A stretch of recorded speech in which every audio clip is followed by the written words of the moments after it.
Quiero que de inmediato vayamos al mensaje de Dios y vamos a utilizar como base la Sagrada Escritura. Libro de Hebreos capítulo 11, versículo 6. Hebreos capítulo 11, versículo 6.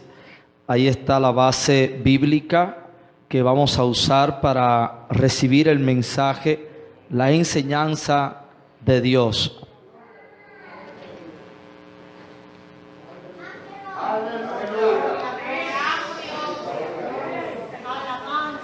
El texto que vamos a leer es uno de los que goza de mucha fama en la Biblia. Mucha gente se lo sabe de memoria y eso es bueno, pero la Biblia, más que para memorizarla, es para entenderla. Porque cuando usted entiende la Escritura, usted la obedece. Amén. En la Biblia aparece una parábola en Mateo capítulo 13 y habla de 4 suelos con una misma semilla. Y entre 4 suelos solo uno dio el fruto de la semilla. Esa semilla simboliza la palabra, lo que yo hoy vine a hablar. Amén. El suelo representa los oyentes de la palabra. Es posible que hoy aquí estén esos 4 suelos. Por eso hay un común denominador en la parábola y es la palabra: la que cayó en el camino es el que oyó, la que cayó en piedra es el que oyó, la que cayó en espino es el que oyó, la que cayó en buena tierra es el que oyó.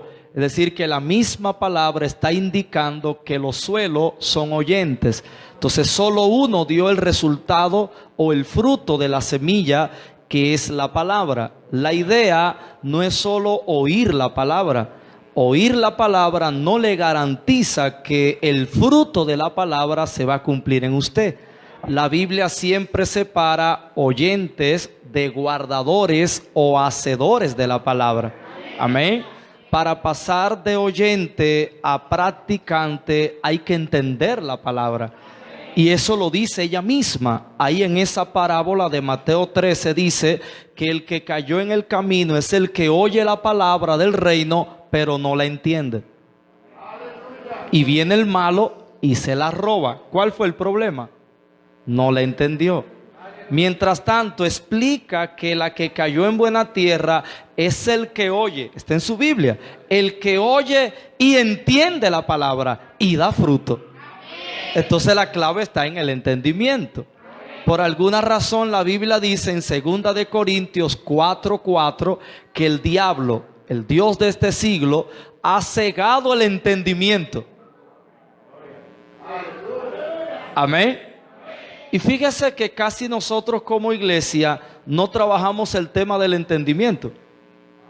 Pero cada vez que los apóstoles oraban, normalmente incluían: oramos para que los ojos de vuestro entendimiento sean abiertos. Incluso en una, Cristo se aparece a sus discípulos y dice que le abrió el entendimiento para que comprendieran las Escrituras. Pero a nosotros nos gusta más sentir que entender.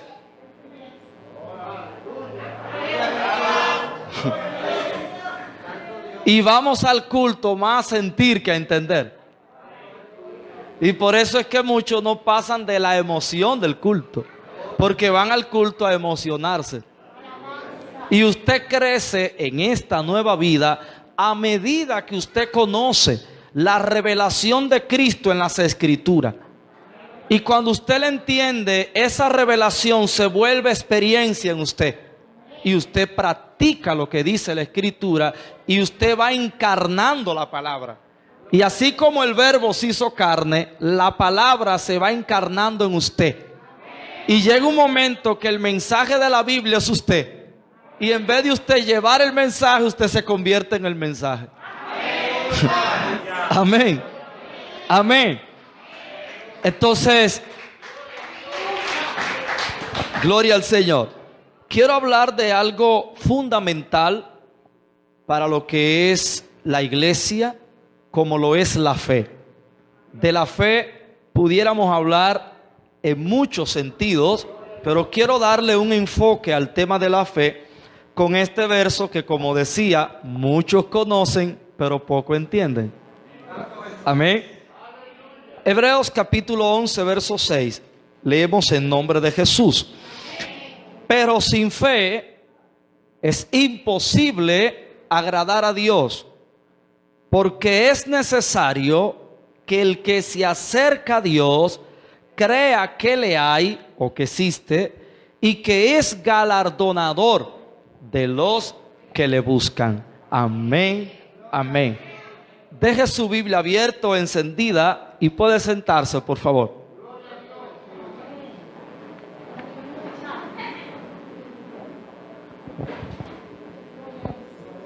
Quiero hablarles un poco acerca de la fe. Yo entiendo que estoy en un lugar de fe. Estamos en la congregación de los hijos de Dios. Este verso que nosotros acabamos de leer cumple una tarea de evangelismo y una tarea de afirmación. De evangelismo para los que todavía no son cristianos. Los invita a acercarse a Dios por medio del arrepentimiento para así participar de la salvación que es en Jesús. Pero también este verso tiene un mensaje de afirmación para los que ya han creído. Y de hecho, cuando este verso se escribió, a los primeros destinatarios que les habló eran creyentes. Amén. El mismo libro nos dice cuáles fueron los primeros destinatarios. Todos ustedes deben saber que el primer público al cual fue dirigido el mensaje bíblico no fuimos nosotros. Amén. Pero como es la palabra de Dios, trasciende en el tiempo y tiene una aplicación generacional. Por eso también hoy nos está hablando a nosotros. Pero el libro Hebreos nos dice quiénes eran los destinatarios. Eran hebreos, israelitas, que habían pasado a la fe en Cristo, que no solamente tenían la fe en Jehová, o como le mencionan en su idioma, sino que habían creído que Cristo era el Mesías, era el enviado de Dios. No todos los hebreos creyeron esto, ni aún algunos lo han creído, pero los que creyeron que Cristo era el Mesías, era el enviado de Dios, ellos pasaron a la fe en Jesús, y esto le trajo persecución.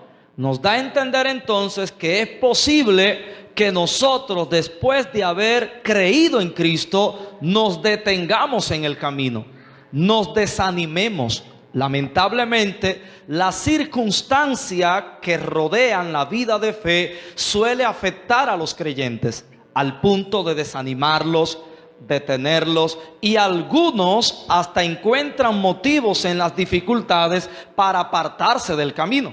Y era más o menos lo que estaba ocurriendo aquí.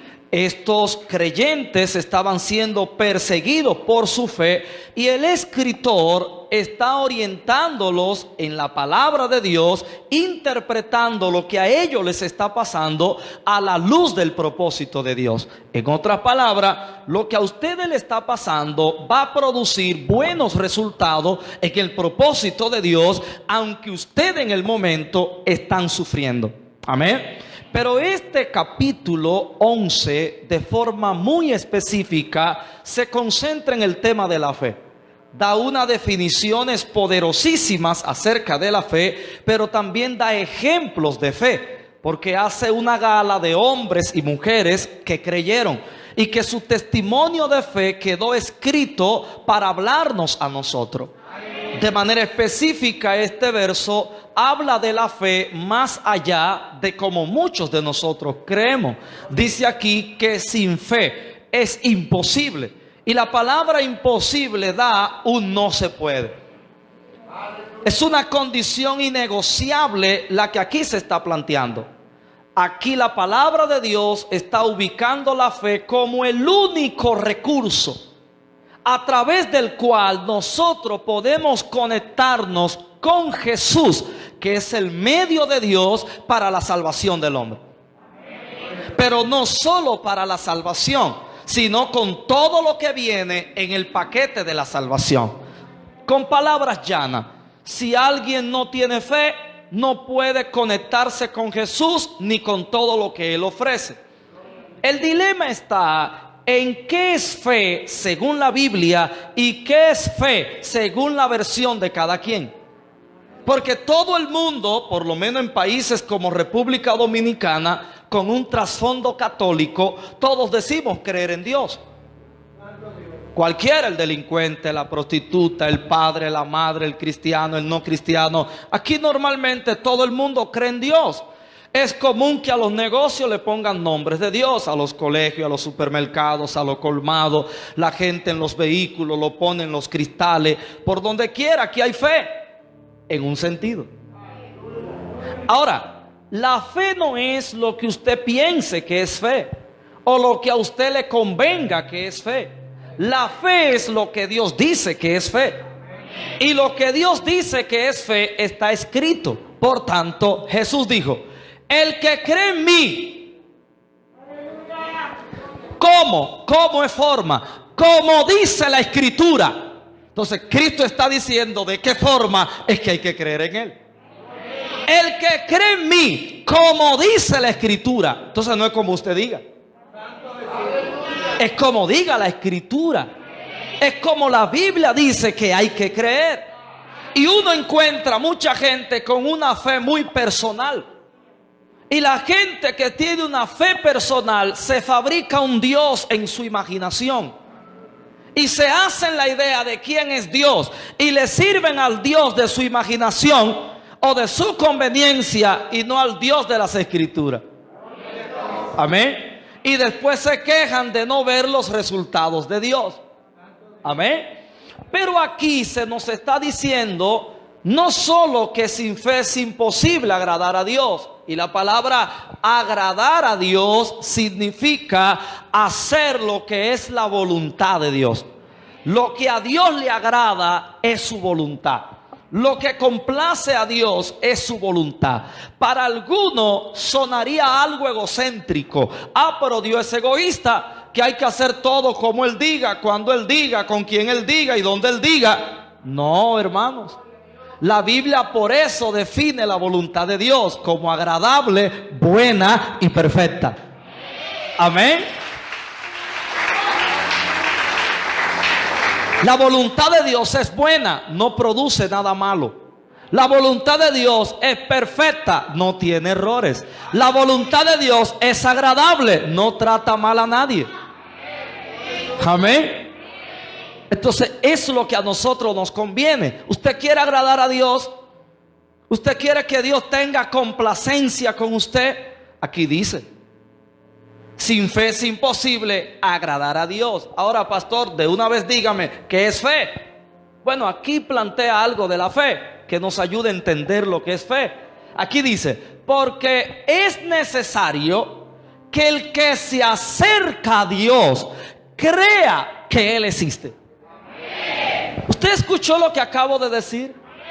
Es necesario que el que se acerca, ahí está la clave. Dios es Dios. Y Él se acercó a nosotros en Jesús. Se encarnó para estar al alcance de nosotros. Nosotros estando en enemistad con Él, Él buscó el medio reconciliador en sí mismo. Ese es Jesús. Entonces ya Él se acercó en la cruz. Ahora Santiago 4:8 dice: acercaos a Dios y Él se acercará a vosotros. Amén. Entonces aquí me está diciendo que fe es acercarse a Dios. Y yo oigo mucha gente decir: yo creo mucho en Dios, pero están lejos de Dios. Ahora, ¿qué es acercarse? Acercarse hacia alguien o hacia algo. Por ejemplo, yo digo: me voy a acercar al celular, a la cámara de donde se está transmitiendo. Mire lo que yo hago si me voy a acercar. ¿Usted me está viendo? Estoy haciendo o teniendo una acción. Yo me estoy acercando a la cámara, una acción. Entonces todo el que cree en Dios se evidencia en que acciona hacia Dios. Amén. Acciona hacia Él. tanto el que está afuera como el que está dentro. Porque el que está dentro, una de las figuras de la salvación es camino. Amén. La Biblia dice, hablando Jesús, yo soy el camino. El que cree en Jesús es puesto en el camino de una nueva vida. Pero este camino no es para estar parado.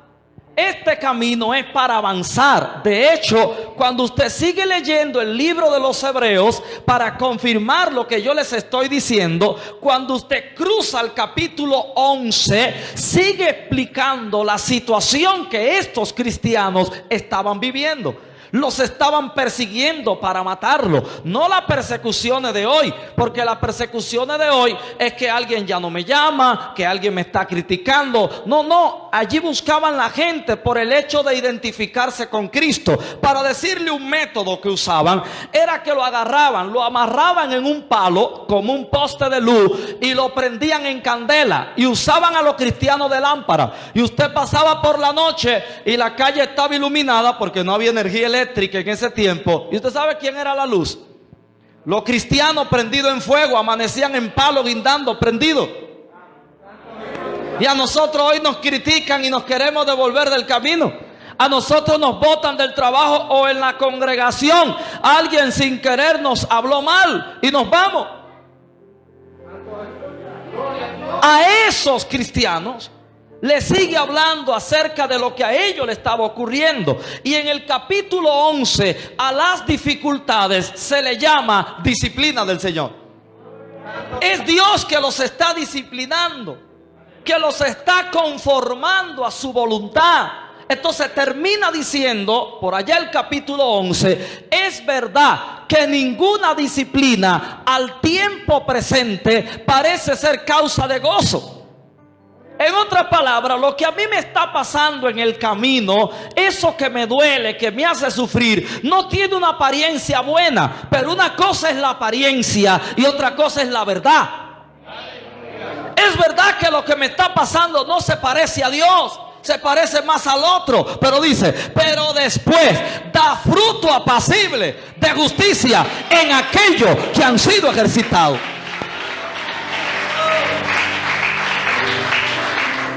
Luego de explicar el capítulo 11, que lo que a uno le pasa en el camino es Dios que está trabajando en uno, entonces dice, por lo cual, levantad las manos caídas y las rodillas paralizadas. Usted ve que es un camino, porque a veces ante las dificultades uno baja la mano, quiere decir bajar el ánimo.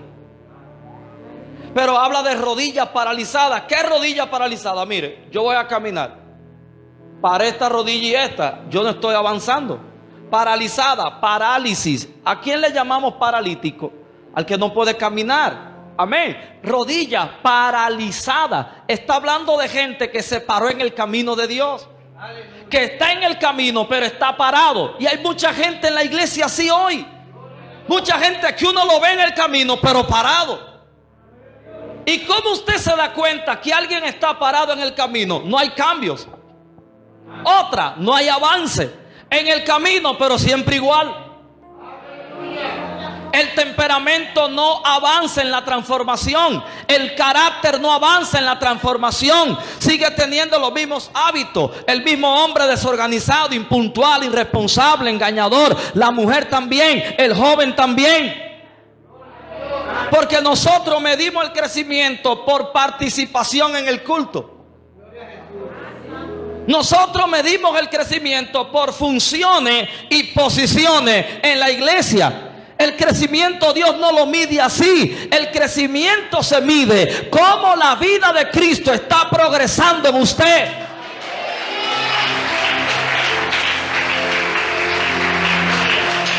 Cómo yo estoy avanzando en la vida de Cristo. Porque hay gente que aquí ha crecido. Saben ya hablar por el micrófono, ya saben cantar, ya saben tocar, ya saben predicar, ya saben organizar cosas aquí en el culto. Pero en la casa son niños en la fe. En el trabajo, en el volante, son niños porque no dan testimonio de Cristo. Entonces no están creciendo.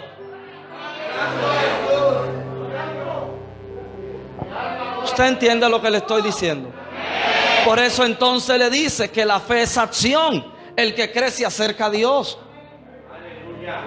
Usted dice que cree pero no es cristiano, pues su fe está dudable. Porque el que cree se acerca a Dios. ¿Usted no oye? Se acerca a Él bajo la convicción de que Dios existe y que es galardonador de los que le buscan. Y buscar también es una acción. El que busca, halla. La fe es acción. Fe no es estar sentado en una expectativa vaga. Porque hay gente que tiene una fe vaga. Ellos están creyendo que Dios va a hacer algo, pero sentado esperándolo. La fe no es sentarse a esperar. Esa idea está errónea. La fe es caminar en lo que estoy creyendo aunque no lo veo. Eso es fe.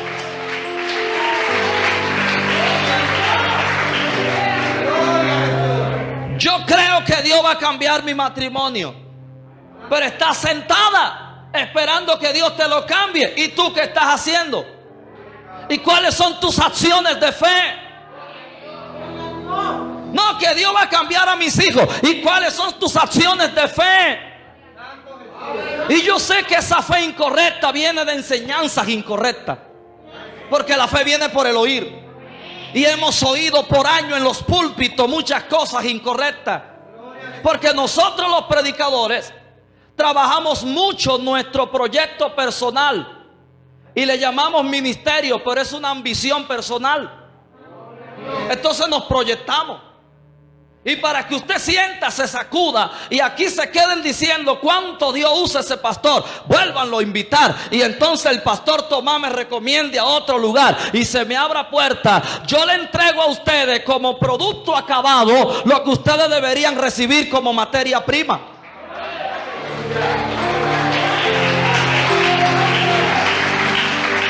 Porque entonces yo me paro aquí y le digo: tú eres pastor, tú eres profeta, tú vas a viajar, te vas a casar, vas a tener hijos. Pero entonces omito el proceso.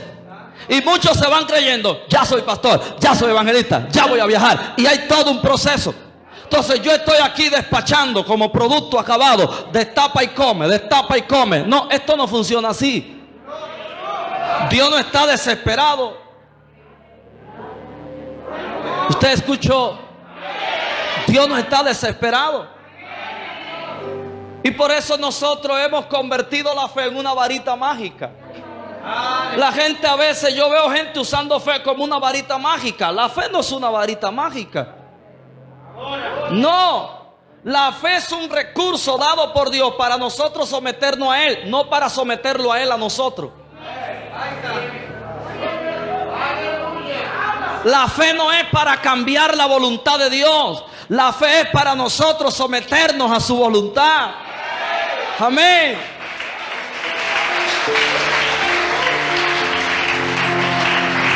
Por ejemplo, en la Biblia hay un gran ejemplo de fe. Hechos capítulo 16. La Biblia dice que Pablo declaró algo. Le dijo al soldado que se iba a matar. Cuando el soldado pregunta: ¿qué debo hacer para ser salvo? Para tener a ese Dios que ustedes predican, ¿qué debo hacer? Y Pablo le dice: cree en el Señor Jesucristo y serás salvo tú y tu casa. Diga conmigo: eso es una declaración. Eso es una declaración de fe. Sí, pero a las declaraciones de fe, para que se cumplan, hay que añadirle acciones de fe. Y lo demuestra el texto. ¿Qué dice el siguiente versículo?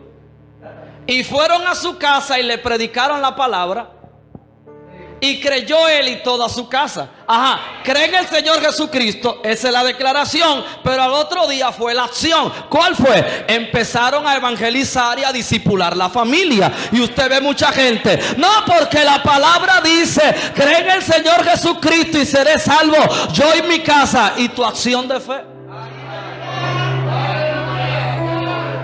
No, pastor, porque es que yo no creo en mentiras. Es usted que no es sabio. Pastor, es que allá el único cristiano soy yo. Ese radio lo involucre. Use la astucia. Cuando usted quería algo en el mundo, involucraba. Involucre.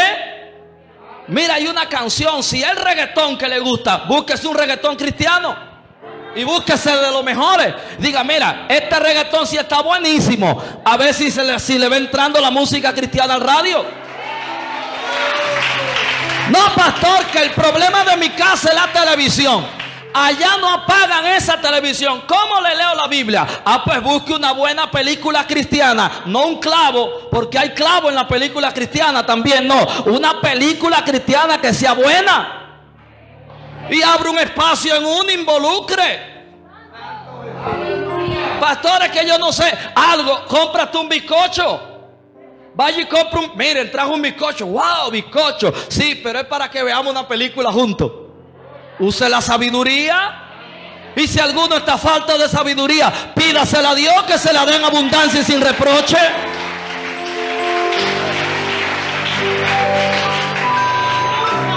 Entonces usted tiene que tener una acción de fe. Usted sabe cuántos creyentes no están viendo lo que Dios le dijo porque le están esperando sentado. Hermano, pero yo le estoy hablando por la Biblia. Yo le estoy hablando por la Biblia. Mire lo que leímos, Hebreos capítulo 11, versículo 6. Dice que la fe es una acción. La fe no es un sentimiento o un deseo, es una acción. Mírelo ahí, empieza a mencionarle en orden los hombres y mujeres de Dios. Pero dice, por la fe Abel ofreció, por la fe Enoc fue traspuesto, por la fe Abraham creyó y obedeció, por la fe. Y cada uno de ellos, cuando dice por la fe, se le añade una acción. Fueron gente que accionaron en la fe. Si la iglesia accionara más en la fe, viéramos más el galardón de Dios, que es galardonador de los que le buscan. Esto le tumba una gran excusa a mucha gente que no es cristiana, que también están a la espera de que Dios le llame, a la espera de que Dios le toque, a la espera de que Dios le busque, a la espera de que Dios le diga. No es que esperes que Dios te toque o te llame. No, es que ya el evangelio te dice que usted necesita, porque usted está bajo condenación, usted está bajo maldición fuera de Él, y es que usted tiene que ir a Él. Entonces, ¿por qué usted no se siente esperar con las otras necesidades que son del plano humano? Y con esta gran necesidad que es de un plano eterno y espiritual, usted sí se sienta. Pues cuando usted que tenga necesidad de ir al baño, siéntese a esperar que el baño venga a usted. Sí, siéntese a esperar que el baño venga a usted. Sí. Cuando usted tenga hambre, siéntese a esperar que la comida llegue a usted. Alguien dirá, bueno, pastor, pues yo sí me siento a esperar porque soy rico. No, algo usted tiene que hacer, aunque sea solicitarla. Usted no ve que nadie se siente a esperar que las necesidades sean satisfechas sentado. No, usted tiene que accionar. Usted tiene que moverse. Usted tiene que hacer algo. Entonces para Dios está esperando. Yo estoy esperando que Él me llame. O sea, como quien dice, cuando Él me necesita, Él sabe. Cuando Él quiere, Él sabe. Mientras tanto te estás perdiendo. ¿Usted entiende lo que yo le estoy diciendo? Diga conmigo, la fe es acción. La fe es acción. Entonces, si la fe es acción, la iglesia debe estar en movimiento, porque la iglesia es de fe. La iglesia tiene que estar en movimiento. Las cosas que le tocan a la iglesia no hay que estarla forzando ni mandando. La iglesia tiene que ser flexible, moverse rápido para ofrendar. La iglesia tiene que moverse rápido para predicar. La iglesia tiene que moverse rápido para hacer todo lo que le toca. No hay que estar empujando tanto. Y la iglesia últimamente parece un carro con problema de batería, que para cualquier cosa hay que estarlo yompeando para que prenda. No, hermano. Aquí no hay que estar provocando ni empujando gente. Usted tiene que hacer conciencia de quién es Dios, porque en el momento que usted entienda quién es Dios, usted hará todo lo que Dios quiere que usted haga. Todo lo que Dios nos manda hacer es para conveniencia nuestra, porque Él es Dios como quiera. Dios está bien, Dios no tiene problema. Dios no tiene problema de pandemia. Dios no tiene problema de gobierno. Dios no tiene problema de agua. Dios no tiene problema de energía eléctrica. Dios no tiene ningún tipo de problema, porque eso no opera en el ámbito eterno de Dios, señores. Quienes necesitamos somos nosotros. Amén. Entonces, el que tiene fe, es necesario que se acerque a Dios. Es necesario que accione hacia Dios. Y por último, acercarse da la idea de progreso. Pero acercarse también da la idea de intimidad, de cercanía, de estrechez. Amén. Entonces la gente que tiene fe son gente que progresan en la voluntad del Señor. Y mire, la idea del progreso es bíblica.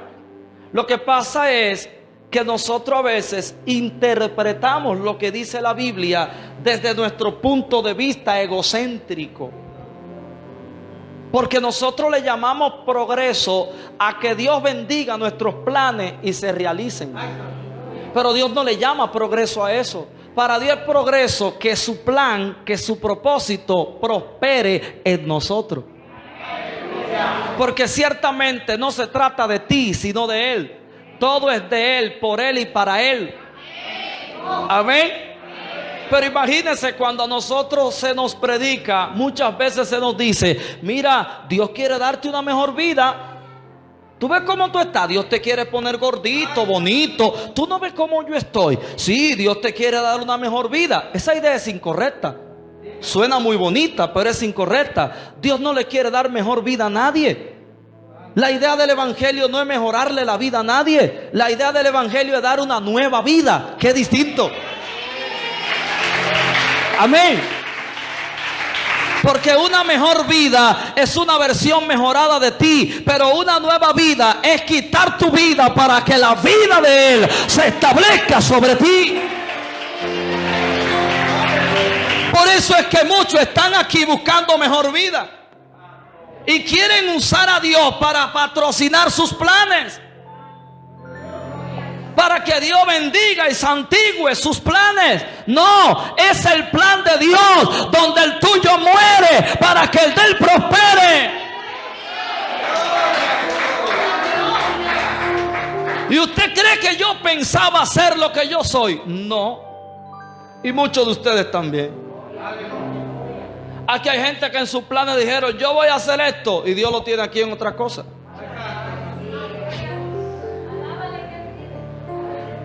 Usted dirá: pastor, ¿y eso es así? Sí. Por eso en la Biblia aparece un concepto que a muchos nos hace falta entender. Ese es el concepto Señor. Diga conmigo: Señor. Y la palabra Señor significa dueño. Señores, cuando Jesús murió en la cruz, Él estaba haciendo una compra. Porque la Biblia dice que usted y yo fuimos vendidos al pecado, y que la paga del pecado es muerte, y Cristo estaba muriendo. Entonces Cristo estaba comprando. ¿A quién Cristo estaba comprando? A los esclavos. ¿Quiénes éramos? Nosotros. Pero para entender eso hay que irse al trasfondo histórico y cultural del momento. Porque en aquel tiempo en la sociedad había una categoría de gente esclava, y había negocio con esto, había mercado de esclavos. Y cuando usted iba, usted compraba a los esclavos. Por ejemplo, me perdona que ustedes son libres en Cristo, pero imagínense que ustedes eran el mercado de esclavos y que el pastor Tomás era el dueño de esta venta de esclavos. Y yo venía: mire, esos son los esclavos que yo tengo. Yo quiero 5. Y yo miraba: el varón se ve fuerte, me interesa ese. Me interesan ellas dos. Y yo escogía y pagaba y me lo llevaba. Ya ellos no tenían vida ni voluntad. Ellos vivían para mí, para lo que yo diga. Ahora yo decía: mire, usted va para el campo, como usted es fuerte, usted me va a trabajar esa área. Y no era de que: mire, ya págueme. No, no había pago, porque ya yo lo pagué. Usted no ve cómo dice Jesús. ¿Y quién de ustedes que cuando venga su esclavo y termine lo que se le mandó, le dice: ven, siéntate conmigo a comer? No, le dice: vaya y siga trabajando. Porque era su esclavo. Usted dice: pero qué duro. Lo que pasa es que usted lo entiende en la cultura de hoy, pero usted tiene que ubicarse en la cultura bíblica. Eso es igual cuando Jesús decía: el que quiera seguirme, tome su cruz y sígame. Usted hoy lo ve como un privilegio porque Jesús dignificó la cruz y hoy la usamos en una cadenita, en un guillo, en los logos de nuestros ministerios, de nuestras congregaciones. Algunos la tienen en algún lado. Sí, usamos la cruz, hasta los cristianos. Pero la vemos como un privilegio. Allí no, porque en la cultura judía decía la ley de Dios a Moisés que maldito el que sea colgado en un madero. Pero para los romanos la cruz estaba en el código penal de ellos como una de las sentencias a algunos delitos. Era la muerte de crucifixión. Y cuando un hombre o mujer o alguien era sentenciado a la muerte de cruz y llegaba el día de la ejecución, ejemplo, va a empezar la ejecución porque había un paseo de humillación. Y yo le decía: ustedes los que van a morir en la cruz, tomen su cruz y síganme. Y yo era el verdugo y ellos detrás de mí. Quiere decir que caminar con la cruz a cuesta era un camino de muerte. Era negarse a su voluntad porque ninguno de ellos querían, pero lo hacían obligado. ¿Usted entiende ahora la idea? Y ellos abrazaban el instrumento donde iban a morir y caminaban. Cada paso era un paso de muerte. No querían, pero tenían que hacerlo. Para eso estaban sacrificando su voluntad. Y eso era lo que Cristo estaba diciendo: el que quiera seguirme tiene que morir cada día. Tiene que renunciar a su voluntad. Esa era la idea. Pero ahora no ofende, allí ofendía. Por eso Pablo dijo: el evangelio de la cruz es locura para los que se pierden. Esto tan loco. Oye, di que a salvarme matándome, que tome mi cruz y me siga. Ahora, a que si yo me paro aquí y le digo: el que quiera ser cristiano, coja una soga y ahórquese, a que todos se ofenden. Así lo entendían ellos, señores. Lo que pasa es que ahora, aquí si usted entiende, la soga y ahorcarse, porque esta es nuestra cultura. A ellos usted le decía eso y ellos a lo mejor no entendían. Pero ahora usted sí entiende. Oye, pues me está mandando a ahorcarme. O sea que para yo ser cristiano tengo que matarme. ¿Usted ve cómo lo entiende mejor en su cultura? Eso era: toma tu cruz y sígueme. Entonces cuando se habla, hermanos, que no se trata de nosotros sino de Él, es porque Jesús es Señor. ¿Qué dice la Biblia? La fórmula de la salvación, ¿cuál es? Todo aquel que confiesa que Jesucristo es el Señor, aparece de dos formas ahí, como Señor y como Salvador, pero Señor primero. Todo aquel que confiesa que Jesús es dueño de su vida será salvo. Jesús no es Salvador de quien primero no es Señor. Y la gente que es salvo lo expresa viviendo en la voluntad del Señor. Entonces no se trata de usted sino de Él. Amén. Y esa es la fe. La fe es someternos a Él y caminar cada día en Él. Entonces, en ese sentido es que la Biblia habla de progreso. Cuando hablamos de acercarse, estamos hablando de avance, estamos hablando de progreso y estamos hablando de cercanía, de intimidad. Y termino aquí. Cuando la Biblia habla de progreso en Primera de Juan, dice: amado, y eso es aplicable para todos ustedes, yo deseo que ustedes prosperen en todas las cosas y que tengan salud, así como prospera su alma.